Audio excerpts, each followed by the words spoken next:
Ever feel like just bombarded, with all these headlines about racism? And it's like, whoa, where do we even start unpacking something so deeply woven into everything? Yeah. Your questions this time were really spot on, by the way. We're diving into some big ones today. Like, how did this whole thing even begin? Right.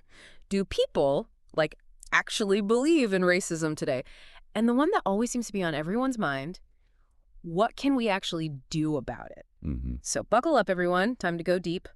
Past the headlines, beyond the surface, we're going for the why behind racism. Absolutely. You asked about the origins of racism, and it's easy to get lost in dates and dusty old textbooks, but really, what we're talking about here is understanding how power and prejudice have been intertwined throughout history.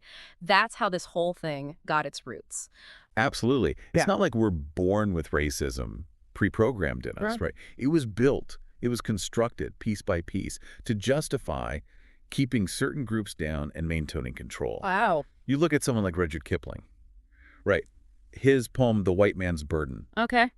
is practically a blueprint for colonialism, justifying it all by saying, oh, these people need our guidance. Right. Like they need saving. Exactly. And this wasn't just poetry, this thinking infected laws, policies, everyday interactions. It was insidious. It's a far cry from where we are now, or at least where many of us think we are. One listener asked, do people even really believe in racism today? Which I thought was fascinating. It's a great question. And the answer is complicated. It's not always about consciously thinking I am racist. It's more nuanced than that. Yeah. Think of it like this. Someone yelling slurs on the street, that's overt. Right. You know it when you see it. Exactly.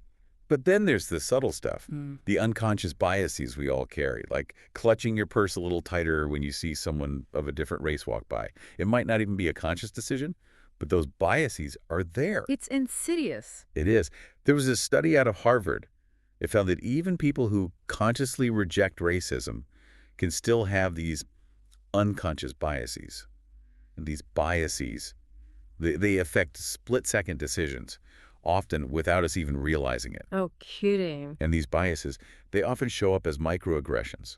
Like, imagine you're at work and a coworker compliments your English.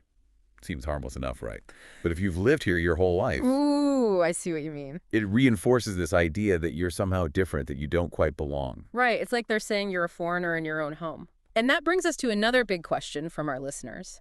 The role of government. People want to know, why don't governments just come out and condemn hate groups?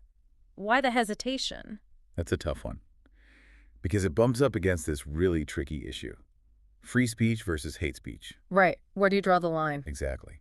On one hand, freedom of expression is fundamental. It's a cornerstone of democracy. Right.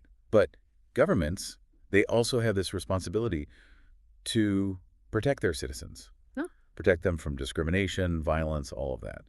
So how do you balance that? Yeah. How do you walk that tightrope? Right. You look at Germany, for example. Their history with the Nazis means they have really strict laws against hate speech. Understandably so. Absolutely. They've seen firsthand how dangerous it can be if you don't get a handle on it.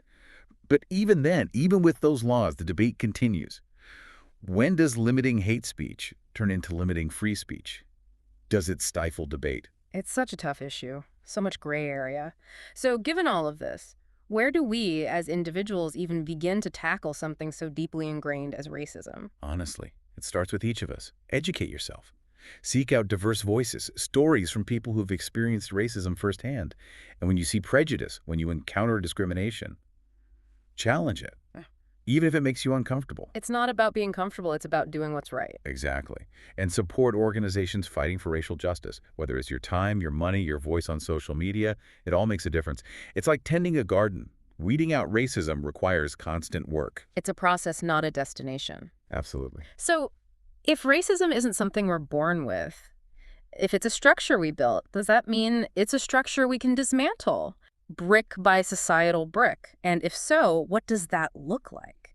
What does that feel like? That's what I want you all to think about today. It's a great question. Because it's not about finding all the answers today. It's about starting the conversation and continuing that conversation. Couldn't agree more.